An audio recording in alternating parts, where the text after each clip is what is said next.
Okay, we did not expect that. And yet, Surya Yadav has played a captain's knock and some to give India something. I didn't think we'd be saying these lines in the opening day of the ICC Men's T20 World Cup 2026. From 46 for 4 at the power play, they've got 161 for 9. More than 50% of those runs at the bat of the Indian captain, getting 84 not out. And nearly 60% of the runs coming off one bowler in poor Saurabh Netravalkar, who went for 65. But we're going to have Varun Aaron join us. Anil Kumble is here as well. We need bowlers. We were talking 300 pre-show. And with all due respect, almost a bit of a rude shock or a wake-up call as to the vulnerabilities in T20 cricket. Give me your thoughts on what you've just witnessed, whether the great upset is on. Yeah, I mean, 161, at the Wankhede is certainly not enough, no matter who you're playing. India will have to certainly come back and bowl exceptionally well to defend that. I did say, you asked me what the weakness of this Indian team is. Yes. I said its strength is its weakness. We saw that today. Everyone's capable of hitting sixes, and when it comes off, it looks great. But then if it happens to go to fielders, then it becomes a challenge. But I thought USA had done their homework, especially with Abhishek Sharma at the start. We saw that even in that practice game against South Africa, where they had that deep extra cover there. Got out to that same sort of shot. Similar, first ball, that's how he plays. But then, when Abhishek got out, I thought there were a few soft dismissals there. We saw that with Shivam Dubey, Tilak Verma. You need a partnership. That never happened. Okay, I'm going to go into detail with a lot of those points, but Abhishek Sharma is an event in itself. GS, who we've thrown out to get you in, Varun, said it's the first time an opposition has placed a fielder there for him. It looked like a master plan. Why did it work? Look, it's so many things which have to fall into place for something like that. He hit it off the screws of the bat. That could have gone, maybe if it went 5 meters either way of the fielder, that would have been 4 for all you know. So when plans come off, everything has to fall in place. It fell in place. It was a ball to be hit. He trusted his instincts, hit it, but went straight to the fielder. So great planning by US all in all, but great field placing as well. Give me your thoughts on what you witnessed, whether this is down to a really good bowling preparation of sorts, the pace off delivery was used a lot. Was it down to India playing poorly, casually? You always have to give the bowlers credit, because they obviously bowled. There was a pattern we saw. They bowled wide to the lefties. They tried to bowl out of their hitting arc. Again, they used their angles well. They used their limitations well. With a team like USA, you aren't going to have bowlers who can pull off 3 or 4 different plans. But they pulled off their one plan really well, which was great. Shashlik. No. Shadley Van Shalquick. Yes. Okay, I'm getting his trying to Shadley, we'll call him Shadley now. We'll call him Shadley. Okay.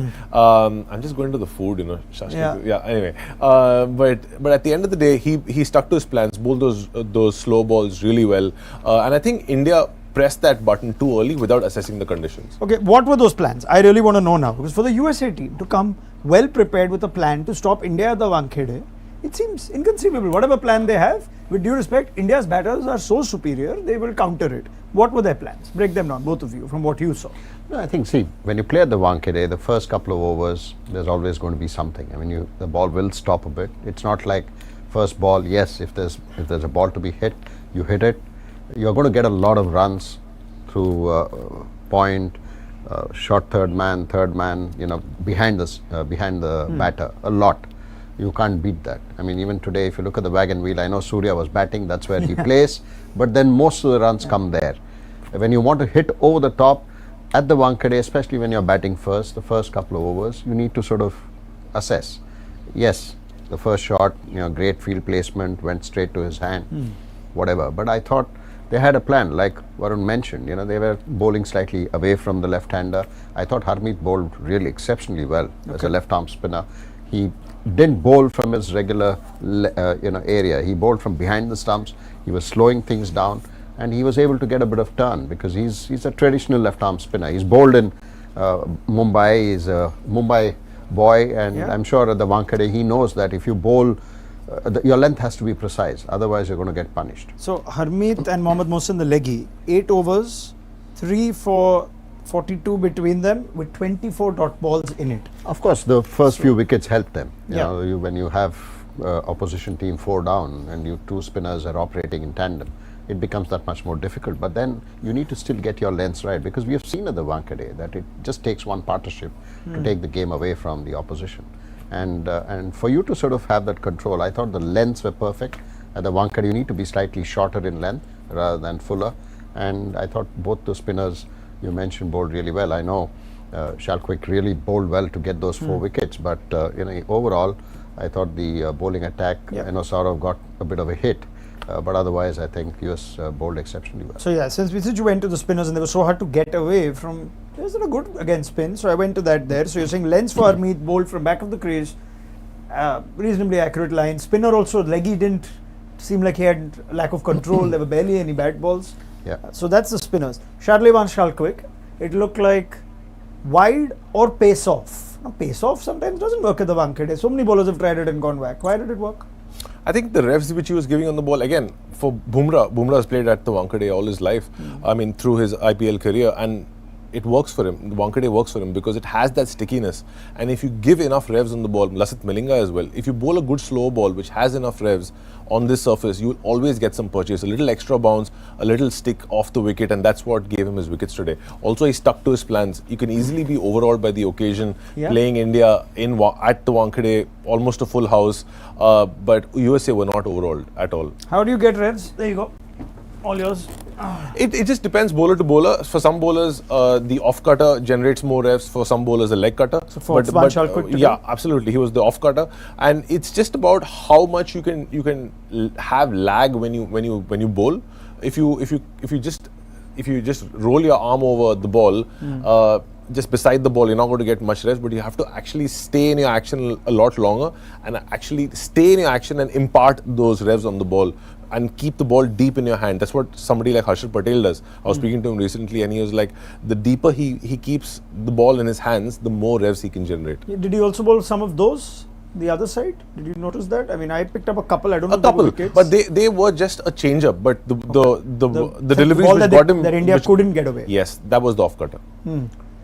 They could have even had Surya. There was a cotton ball chance of Ranjane, and who knows what the score would have been. Let's talk India and Surya then. This is, my God, whatever his form would have been before this, exceptional innings. Yeah, and if you look at the pitch, I think there's something there. It's not like it's a flat wicket. It was stopping a little bit. We saw even Tilak Verma getting out. Even Shivam Dubey, the first ball, it was a slow sort of a bouncer. It stopped on him. And even Surya, at the start, if that catch was taken, probably India would have been in a, I don't think 160 would have been possible. So there is something there. It's not like, it's not a 230, 240 wicket where you know that at the Wankhede, you play the first ball, you know that it's going to be a high scoring game. Maybe Surya will probably be able to give instructions to the bowlers saying this is the length, this is the surface where it's not coming on every ball, so you need to vary your pace. India needs to do that. Surya has batted outstanding. I mean, we saw that. Initially, he looked to only play straight. Once he got his groove in, then he resorted to his original stuff of just sitting down and then hitting the bowlers. What did you pick up on Surya? I mean, for Surya, it must be feeling like normalcy is returned to his system. Him getting 50 plus at the Wankhede. I mean, this is a ground where in the last 3 years, his average has been 56 plus, strike rate has been in the 180s, and him just returning to form is massive because on a ground like this, he just knows how to use those dimensions. Just like Anil Bhai was saying, the moment as a bowler you get sucked into his plans, he just plays those fine leg and third man areas so well because that's actually the shortest area at the Wankhede. If you're standing in the 30-yard circle, you feel like the boundary is just behind you, and Surya uses it to absolute precision. Let's talk India's entire batting approach though, and where, say, you would have said, right, even though we've been playing like this and it's successful, we have to be ready to adapt. Did it look to you like it didn't matter? They all thought somebody or the other will come off, we can play this way. What would you sense was critical about India's batting? No, that's why I said the strength sometimes can be your enemy, and that's exactly what happened today. But I still feel you don't need to get fixated with left-right combination. I thought the time when Shivam Dubey walked in, I would have perhaps wanted a Hardik Pandya there because he's your go-to man who can be there and then get through the overs. India has lost 3 wickets, not for too many, and then you have the skipper at the other end. You need your best player to come in there, which is Hardik Pandya, to ensure that he plays through the innings, and then you still have Rinku Rinku to Singh, come. the three left-handers. I mean, Shivam Dube, Rinku Singh, and then of course Akshar Patel. So you would have wanted Hardik to come in ahead of Rinku? At that, ahead of Shivam Dube? Ahead of Shivam Dube. I think when Shivam Dube walked in, I think it was what, 3 down. Yeah. So that was Tilak Verma's wicket. Tilak Verma's Yeah. wicket. So you said then Hardik should come in ahead of Dube. Yes, yes. There was Surya at that point. The thing is, I don't even know if it's left, right or not with Gautam Gambhir and Surya anymore, because you're now lining up No, I can Kishan, understand. Abhishek and Tilak. No, I can understand when you have too many right-handers to throw in the left-hander. You Right. have lots of left-handers there. You're fine with 2 left-handers batting at any and given Tilak point comes in in time. at 3. Correct. So now you have 3 at the top. So you need to have your best batters there. Okay. I mean, which Hardik in a situation like that. I know Shivam can, bat really well, but then you have Hardik, you send him there, and I think that's something probably India could have done. And it was the pacer bowling at the time. It's not like it was the leggy who then you're tempted or let's say I mean, Dube. it But you're doesn't saying really Hardik matter. at 5. I mean, Hardik is too good a player to sort of Great. not worry about who's bowling. So that's one tactical point that Anil feels like India should have done differently. Anything else? I completely agree with Anil Bhai. First of all, Hardik coming low down the order didn't really make sense at that point, because he's somebody who's played all formats, he's experienced, and he's a great player of spin. That's one. The other thing, like I was saying in the beginning, I don't think India gave themselves that extra time to assess the conditions and then press the button and go hard. They went too hard and then suddenly realized they're behind the 8 ball and they just have to consolidate, and Surya did a great job, otherwise India would have been in a big soup. Did you get the impression at all that India were still not necessarily playing this game with tactical ruthlessness, that it was right, we'll send Dube and we'll send Rinku as well, he's not got as much batting, and Pandya, we know what Pandya is about. If this was India versus say Pakistan, the more important team in the group, or if it was a Super 8 game, they would have done it differently. Did you get that impression at all today? I wouldn't say so, because at the end of the day, it's a World Cup game and India is a professional outfit. They would have their plans, they would obviously have their approach. The other thing is they're coming off a very good series against New Zealand, so their confidence is sky high. Just like Anil Bhai says, their strength could be their weakness, and today they must have been thinking, walking into their field, that obviously it's US and we're going to steamroll them. Yeah. But I don't think they would have been complacent from the word go. What I'm not trying to understand is that Rinku, as far as entry points go, forget left right, entry point seems to dictate Rinku Singh's entry. Now once you're 4 down in the 6th over in the power play, I don't remember when Rinku Singh, in international colours at least, or even for the franchise, has ever been promoted to come in ahead of Hardik. Even Akshar sometimes gets the promotion. So I don't understand why would they have gone Rinku. Yeah, I mean, that's probably one of the reasons what you mentioned, saying, okay, Rinku, you have 14, 13 overs to get some runs here. Maybe that's one of the reasons. But Is it a good enough reason for you? no, that's why I said. Yeah. I mean, Hardik should have probably walked in ahead of even Shivam Dube. Then I don't know whether it would have been what it eventually happened. So I think in terms of one need to be. It's so probably they didn't expect that India is going to lose wickets like that. Yeah. I mean, probably you didn't expect. You said, okay, this is the batting order, we'll stick to it, and that's what they stuck with. So. Do you sense they've got a batting order, or is it more about I'm seriously asking that it's more like there are 2-3 guys already, and I think the flexibility point has been said many times by captain and coach that 1, 2, 3 is set, and after that everybody is flexible. But do you sense that there is a batting order to this team? No, I don't think you don't need to. I mean, in a T20 game, I don't think you need to, other than the first 3, maybe 4. You don't need to have a set batting order. It's important that you need to have the right guys coming at the right time. Their entry points that you mentioned. It's important that happens. And then you also look at the opposition and then look at who's going to bowl, Potential matchups. if at all there are. So you need to look at all that. I mean, if you have a set batting order in a T20, fair. I'm not convinced about that. I think you're pretty much set till number 3, and after that you take it as it comes. Matchups are important, surface is important, and also form is important, and experience is equally important. Just like we're talking about Hardik Pandya coming up, if you're finding yourself 3 wickets down early, you have to send your most experienced batsman who's been in that situation across formats. All right, quick word on the second innings now. The United States target against Pakistan in 2024 was 160. They could have kept India to 120, 130. But if you told them pre-game 160, maybe they'll say, yeah, we'll take that easily. How much of a chance do they have here? They have a chance. Everybody has a chance. How much? How do they have a? Is this something? I would say would they chase? have a 35 to 40% chance at this point. Okay, so you're still saying India have got enough. 100%, yeah. India have a stronger team. They have really good bowlers. You've got Varun Chakravarti. 4 overs of Varun Chakravarti is going to be a challenge for them on a wicket that is sticking a little bit. If they can negate that challenge, we could see a very tight game today. They have a chance. I think more than the 30%. I certainly believe. I mean, It's a 50-50 game, is it? Yes, because I think it's the first 6 overs. India needs to get some wickets early on. Arshdeep's overs are crucial, and of course Mohammad Siraj. It's been a while since he's played a T20 game for India. He was not featured in the leading up to the World Cup. Yes, I think over even a in year. the warm up. Yeah. Even in the warm up, so suddenly he's under pressure here. I mean, he needs to pick wickets with the new ball. So it'll depend on how India go in the first 6 overs. Of course, Varun is a critical aspect, but in the first 6 overs. Now I have to ask for a prediction. Thank God I didn't ask you for a prediction for a first inning score. Varun wasn't with us that time. Yeah. But I'm sure you would have gone sort of 200 plus if I would have asked you pre-match, I'd like to think. Right.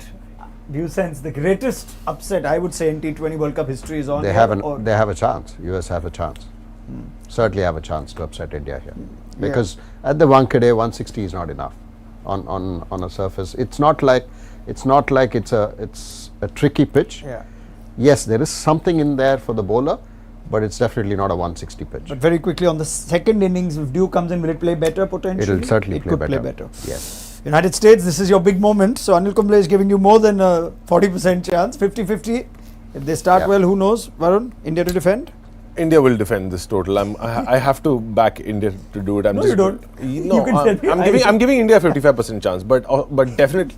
No, I was saying. So it's increased from 30 to 45. No, I said 35. I said 35-40. Okay, so I'm so the increasing Dew it comes by in, five. then Yeah. maybe a 2% Yeah. more. No, but Man. India certainly have the bowlers to restrict it. Yes. But US have a great opportunity. And here. you've said that the key is here Varun's 4 overs. Varun 100%. Chakravarti's 4 Because- overs could make or break. Because this. Bumrah's not there. Yeah. If Bumrah was there, that would have been another 4 overs which they would have to really go through.